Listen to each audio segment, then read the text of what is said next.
जय हो भोजपुरिया समाज के सन बानी रउआ लोग। दोस्तों बहुत ही जल्द हम लोगों के चहेते सुपरस्टार और अभिनेता पावर स्टार पवन सिंह लेकर आ रहे हैं एक बहुत ही धमाकेदार बॉलीवुड सॉन्ग। जी हाँ दोस्तों, आप लोगों को बता दें कि पावर स्टार पवन सिंह का एक और बहुत ही बड़ा धमाकेदार वीडियो सॉन्ग आ रहा है। दोस्तों superstar power star Pawan Singh के कई सारे बेहतरीन गाने शूट होकर रख उठे हैं जो कि कभी भी आ सकता है। दोस्तों आप लोगों को बता दें कि पावर स्टार पवन सिंह का बहुत ही जल्द एक हरियाणवी सॉन्ग भी आने वाला है। जी हाँ दोस्तों, जो कि काफ़ी बवाल मचाएगा आते ही। दोस्तों पावर स्टार पवन सिंह के मार्केट में जितने भी सॉन्ग आते हैं वो तो काफ़ी धूम मचाते हैं, वैसे ही दोस्तों पावर स्टार पवन सिंह का ये वाला गाना भी बहुत ही ज़्यादा धूम मचाएगा। दोस्तों पावर स्टार पवन सिंह की एक से बढ़कर एक सॉन्ग आएंगे और मार्केट में बहुत ही धूम मचाएंगे। दोस्तों पावर स्टार पवन सिंह का आप लोग शुरू में ही जानते हैं कि जितने भी सॉन्ग आते हैं तो ब्लॉकबस्टर होते ही हैं। तो दोस्तों ये वाला सॉन्ग भी हम लोगों के बीच में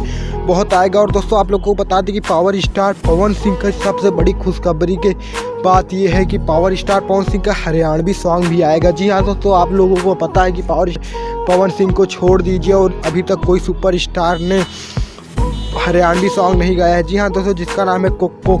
जी हाँ दोस्तों, आप लोगों को बता दें पावर स्टार पवन सिंह का यह धमाकेदार सॉन्ग हम लोगों के बीच में बहुत ही जल्द आने वाला है, जिसका नाम है कोको ठंडा लगा। जी हाँ दोस्तों, कोका ठंडा लगा, कोको कोला ठंडा लगा इस वीडियो का नाम है। दोस्तों ऐसे ही न्यूज़ जानने के लिए हमारे चैनल को सब्सक्राइब करें, क्योंकि हम अपने चैनल पर ऐसी न्यूज़ देते हैं। मिलते हैं नेक्स्ट वीडियो में।